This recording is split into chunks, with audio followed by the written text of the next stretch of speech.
PussNekk Cl TV. Nobody better than nobody pray we on MTV. PussNekk Cl TV. PussNekk Cl TV. I was walking in town and I saw our ladies slapping their scalps and scratching and so on. And I observed that other races don't do that. The whites don't do that. The Chinese don't do that. The Indians don't do that. So I asked the girls in my office, what is it? What is happening? And they said, oh, doctor, it's the weaves. They're itchy. I said, okay, educate me. What are these weaves? They said, well, there's 100% human hair,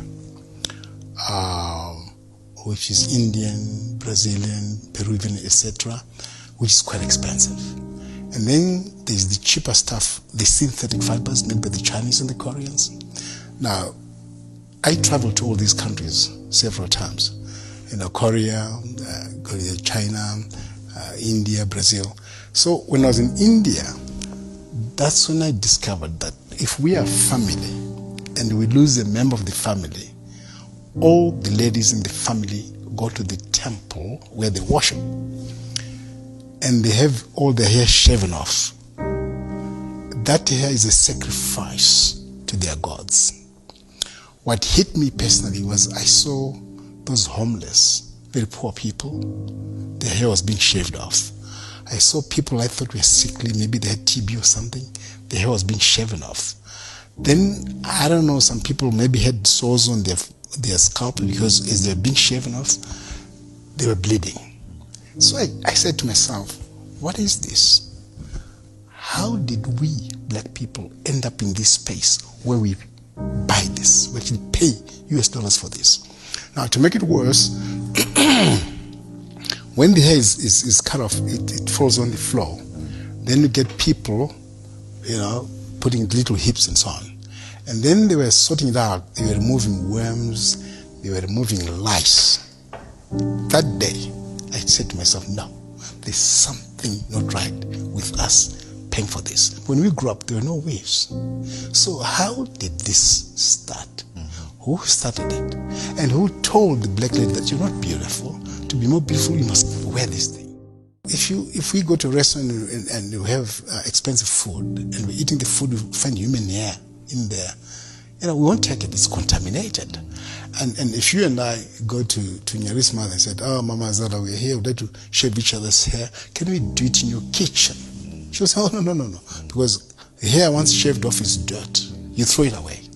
So gentlemen, do it outside and don't bring the hair into my house. But people will say, Solomon, that this hair gets washed. Yeah. There's a process, manufacturing process that's done. It gets cleaned, pegged nicely and so forth. Does your point still stand? Yes, it does.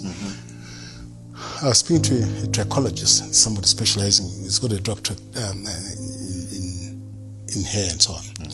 Hair does not die. It's alive. Okay. So somebody commits a crime here and they leave a piece of hair. Even 25 years later, we can catch them because of DNA in the hair. And the trichologists tell us that if hair is in touch with another tissue, there is exchange of genetic material. People don't know this. Which means people who are gluing the hair or whatever, stitching whatever, there's exchange of genetic material. They don't know what they're getting. It may not show in that individual, but in grandchildren, great-grandchildren. Trevor, there are three sources of this hair: live people, dead people, and of course these fibers. Just before burial, the hair is shaved off. Then they immediately get buried. They showed me a warehouse, huge warehouse, full of that hair, from here to over there. And he said to them, gentlemen, what are you doing with all this hair of people who've just been buried? And he said, oh, black people. Black people love this hair. If you ask ladies with the expensive hair, the natural hair, if you say to them, is this hair from a dead person or a live person? They don't know.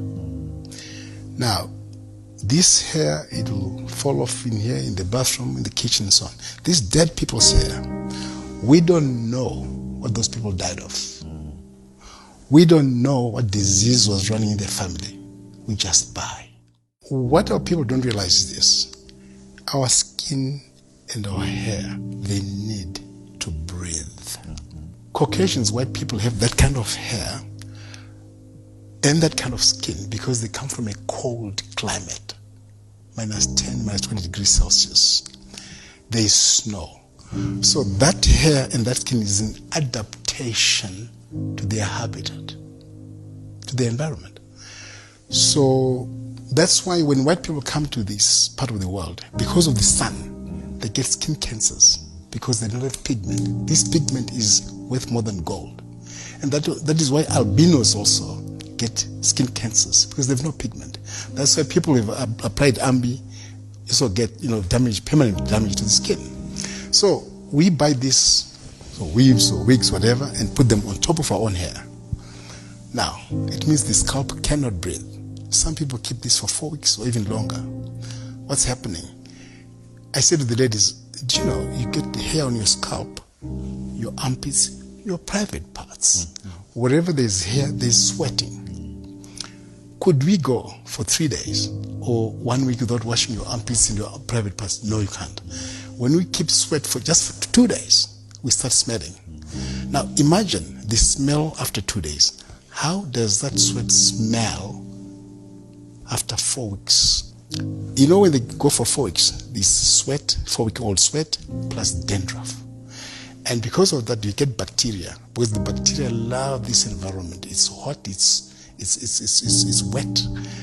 The bacteria get fat, feeding on the 4-week-old sweat, 4-week-old dandruff, and they multiply like crazy. I can tell you now, Trevor, all these ladies that we see, they have millions, billions, trillions, zillions of bacteria on their scalp.